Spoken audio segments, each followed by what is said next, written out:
कक्षा 7 के बच्चों, आपकी संस्कृत पीयूषम कक्षा 7 की आप सबको मिल चुकी है। इसका पहला पाठ है प्रथमा पाठा पुनरअवलोकनम।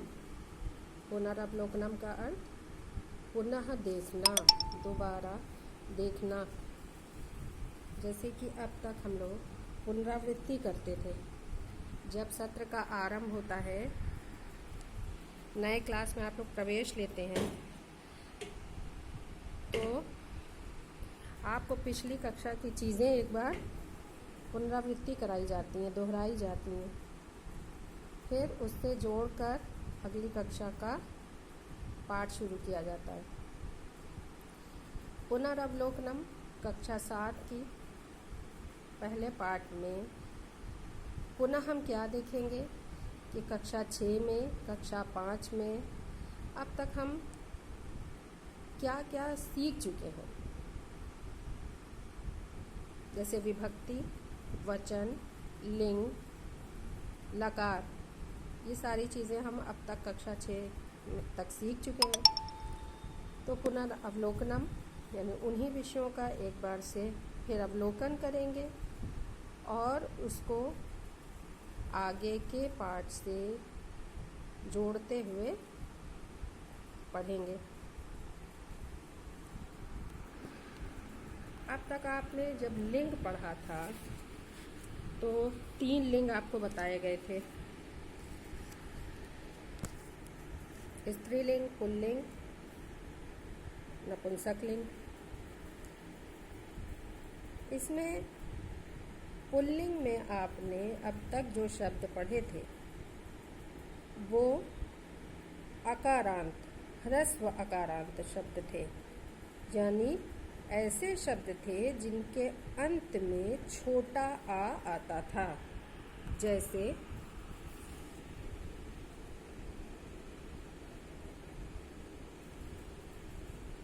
अश्वः,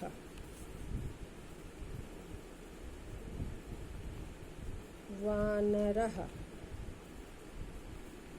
गजः,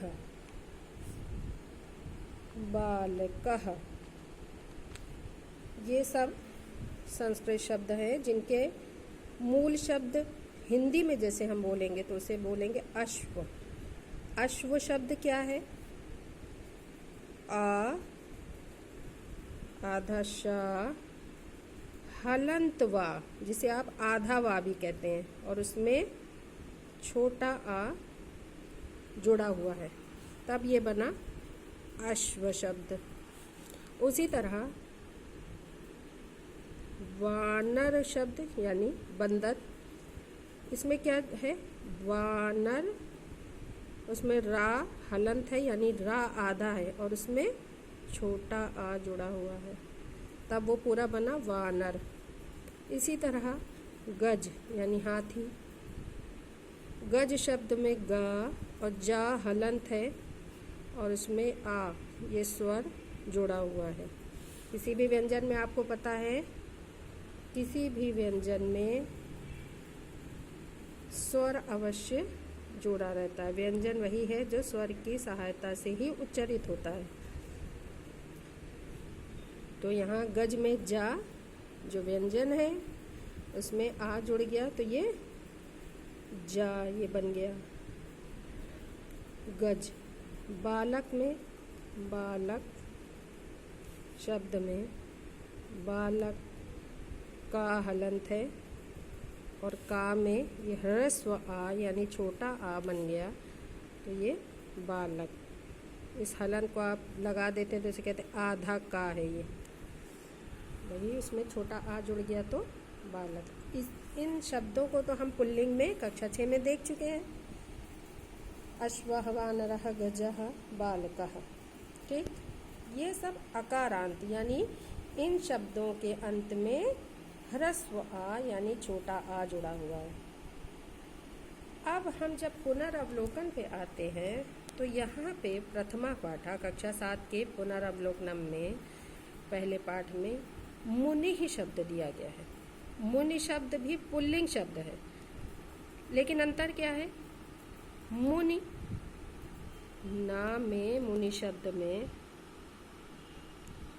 मुनि शब्द इकारांत है।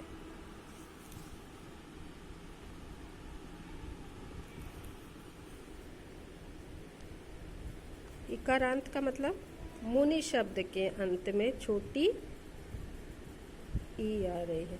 मुन प्लस ये ना हो गया हलंत, यानी आधा ना हो गया जिसे आप कहते हैं, और इसमें छोटी ई जुड़ गई, तो ये शब्द बन गया मुनि। ठीक,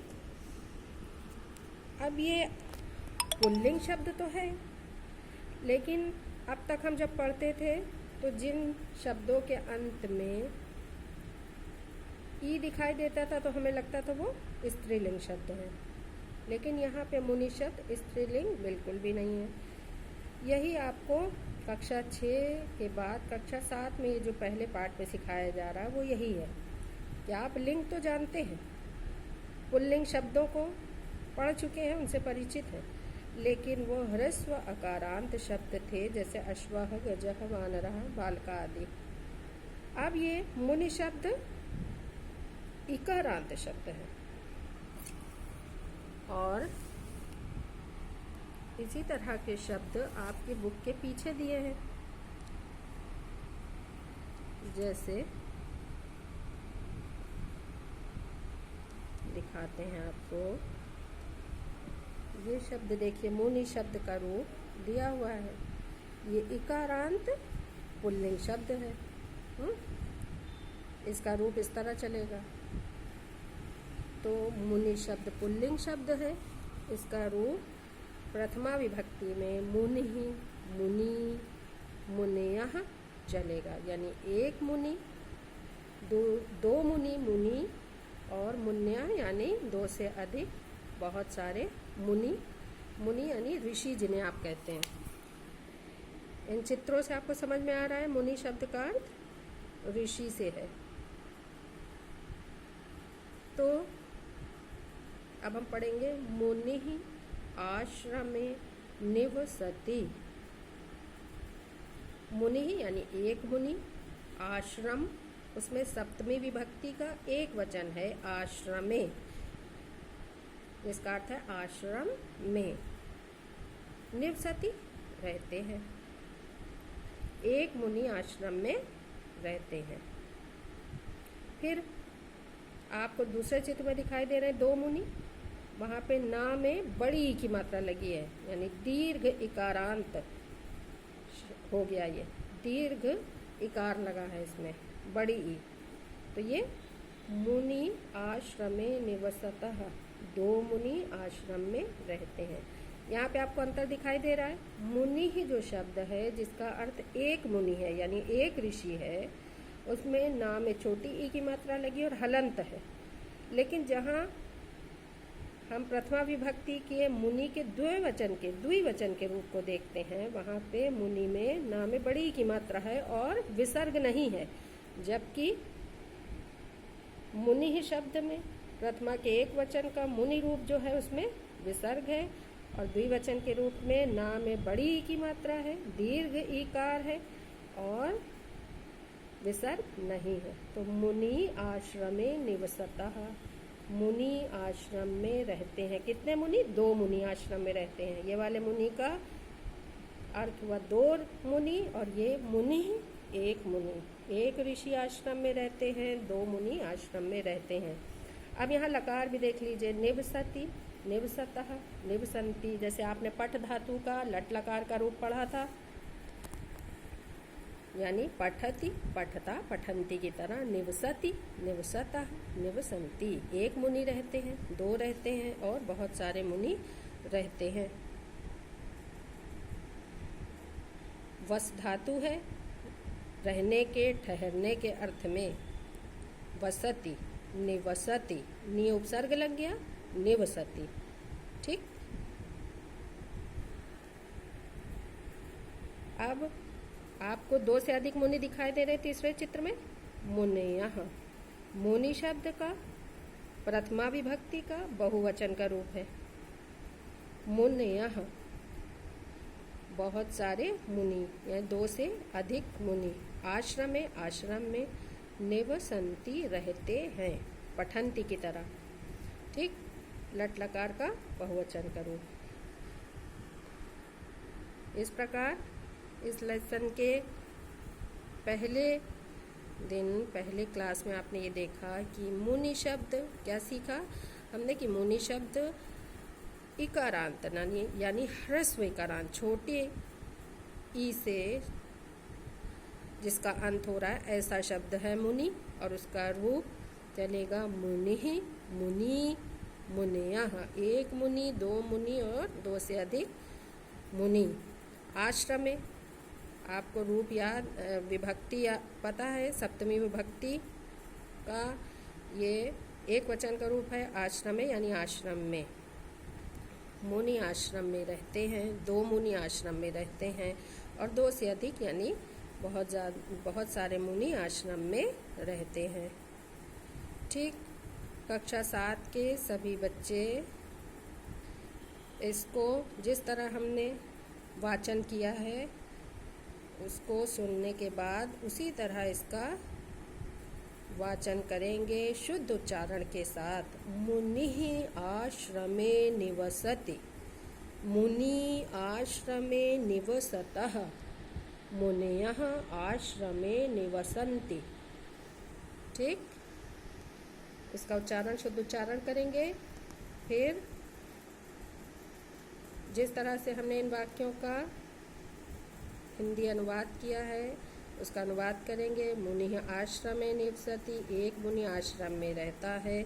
मुनि आश्रमे निवसतः, दो मुनि आश्रम में रहते हैं। और मुन्यः आश्रमे निवसन्ति, दो से अधिक यानी बहुत सारे मुनि आश्रम में रहते हैं। तो इस पाठ को आप पढ़ेंगे, सभी बच्चों को किताबें मिल चुकी है, इस पाठ को पढ़ेंगे जैसे हमने वीडियो सेंड किया है उसी के अनुसार वाचन करेंगे, अनुवाद करेंगे और लिंग,